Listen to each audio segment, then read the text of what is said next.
C'est l'une des plus jeunes marques d'automobiles au monde. Issue d'une fusion entre les constructeurs chinois Dongfeng et Sokon en 2003, DFSK produit des utilitaires sous son propre nom et des véhicules de tourisme avec l'appellation Fengon. Commercialisé avec différentes identités selon les marchés auxquels il est destiné, le Fengon 500 est disponible depuis peu en Nouvelle-Calédonie. C'est sa version Luxury Pack que nous testons aujourd'hui. Découvrons ensemble ce nouveau crossover compact qui offre une excellente alternative à la concurrence dans son segment. Taillé pour les aventures urbaines, avec des dimensions contenues, le Fengon 500 arbore un design moderne, fidèle aux tendances actuelles, sans être pour autant dénué de singularité. On retrouve une calandre imposante et verticale qui plonge directement sous l'arête du capot avant et qui s'étire entre les deux feux à LED. Ceux-ci sont garnis de lignes incurvées en S dont la forme est reprise en gimmick à plusieurs endroits du véhicule, comme dans l'ondulation chromée qui soutient le bloc avant ou dans l'incision qui se profile sur les flancs du véhicule. Une autre signature visuelle se distingue dans la ligne frontale qui relie les deux écopes de prise d'air et se prolonge dans les soubassements latéraux. Ce trait participe à bien poser le véhicule sur ses jantes en aluminium de 16 pouces. Enfin, il faut souligner les poignées de porte aux couleurs de la carrosserie, les rétroviseurs extérieurs rabattables électriquement, ainsi que les phares et les essuie-glaces automatiques. La version Luxury Pack de notre Fengon 500 se justifie par un bord spacieux et confortable, élaboré dans des matériaux de qualité supérieure avec une attention particulière pour les détails. Le toit ouvrant panoramique électrique, le volant en cuir multifonction réglable en hauteur, la sellerie en cuir de synthèse, le rangement disposé dans la console centrale avant et le porte-gobelet dans la couloir arrière, les appuis-têtes de la banquette arrière, abattable 1/3, 2/3 à plancher plat, sont les attributs d'un intérieur fonctionnel et relaxant. Sans oublier la roue de secours, les équipements électriques participent de cette même volonté d'offrir un environnement pratique.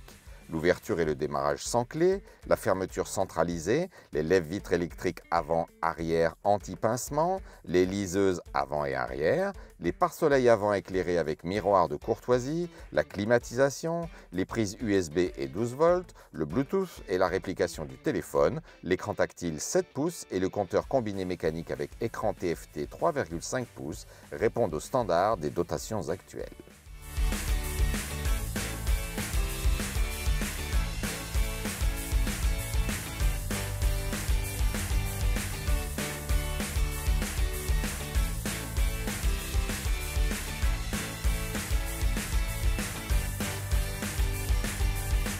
L'expérience de conduite du Fengon 500 s'avère d'abord sécurisante grâce à sa technologie de pointe.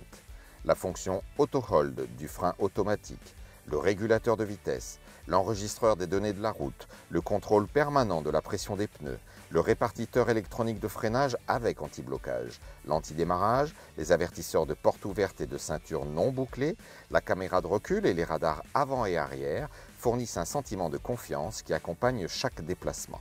S'agissant de motricité, le bloc essence 1,5 litres de 116 chevaux et ses 148 Nm de couple délivrent une vraie réactivité. La direction assistée électrique, les suspensions avant indépendantes McPherson et la boîte de vitesse automatique garantissent des trajectoires précises et souples.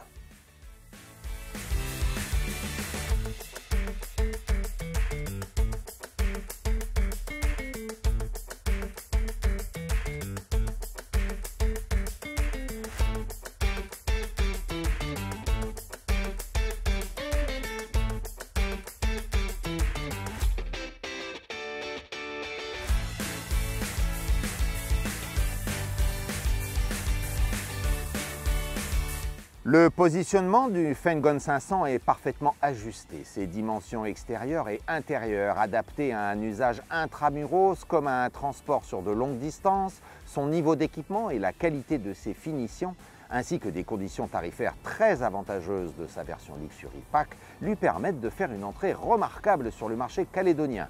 À l'image de nombreuses autres nouveautés, le modèle illustre à son tour la puissante pénétration des constructeurs chinois dans le secteur automobile mondial. Les grandes marques internationales ne sont plus dans l'inquiétude, elles sont déjà en résistance.